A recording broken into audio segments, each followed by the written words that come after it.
Australia का एक सुनसान सा गांव था। घरों के बीच मीलों फासले, आसपास सिर्फ खेत, खुली सड़कें और बेरहम खामोशी। इसी गांव में डॉक्टर फैसल ने अपनी फैमिली के साथ नई जिंदगी का आगाज किया था, बीवी सुरैया और दो नन्हे बच्चों हाजरा और तैमूर के साथ। फैसल तो सुबह होते ही निकल जाता अस्पताल की तरफ। ऑस्ट्रेलिया की हुकूमत ने उसे रीजनल प्रैक्टिस के लिए ऑफर दी थी, अच्छी तनख्वाह, मराआत, सहूलतें, सब कुछ। लेकिन सुरैया के लिए ये सब कुछ एक खामोश कैद बन चुका था। सुरैया का दिल लाहौर में अटका हुआ था, वही लाहौर जहां सुबह सुबह उसके ससुर चुपके से हलवा पूरी लाते थे। बेटा, आज नाश्ता बाजार से क्या है? कभी सिरी पाए तो कभी निहारी। जुमे के दिन तो दस्तरखान पर खालिस लाहौरी खुशबू बिखर जाती। और इनारकली, वो इनारकली जहां वो बहनों के साथ जाकर चाट खाती थी, दही भले, गोलगप्पे, कह कहे, सेल्फियां। कभी कोई कांधे पर दुपट्टा दुरुस्त करती तो कभी कोई कहती, सुरैया जरा ये कमीज तो पहन कर दिखाओ। अब यहां दूर दूर तक कोई हम जुबान, हम मिजाज, हम दिल इंसान नहीं था। सिर्फ कुछ पुराने ऑस्ट्रेलियन फॉर्मर्स जो कभी कभार रास्ते में हाथ हिला देते, जी डे मेट, और बस। मसाले ऑनलाइन मंगवाने पड़ते, हलाल गोश्त तो महीने में एक बार आता, वो भी कितना महंगा। और सबसे बढ़कर बच्चों की उदासी। तैमूर स्कूल से आकर कहता, अम्मी वो सब मेरी रोटी को देखकर हंस रहे थे, कहते हैं ये कैसा खाना है। हाजरा बस चुप रहती, पेंसिल से मेज पर लकीरें खींचती।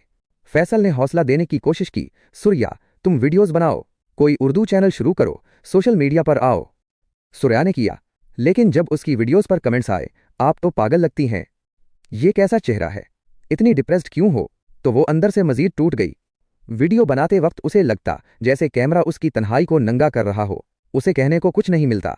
क्या कहती, हेलो दोस्तों, आज मैंने 3 घंटे खामोशी को घोरा, या ये देखें, बाहर सिर्फ खाली खेत हैं, अंदर सिर्फ खाली दिल। एक दिन सुरैया ने आईने में खुद से सवाल किया, क्या हमारे अपने मुल्क में रहना मुमकिन नहीं था?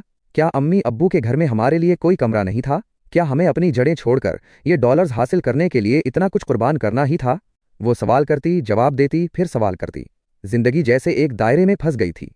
फैसल वापस आता तो वो मुस्कुराकर कहती, बच्चे ठीक हैं, बस थक गई हूं। लेकिन फैसल अब उसके चेहरे की सच्चाई पढ़ने लगा था। वो समझने लगा था कि सुरैया सिर्फ एक औरत नहीं, एक खामोश अलमिया बन चुकी है। कुछ दिन बाद फैसल ने देर रात कहा, शायद हमने गलत फैसला किया। अगर ये सब कुछ तुम्हें हमसे दूर कर रहा है तो फिर हमें लौटना होगा, जहां जिंदगी हो, लोग हों, हंसी हो।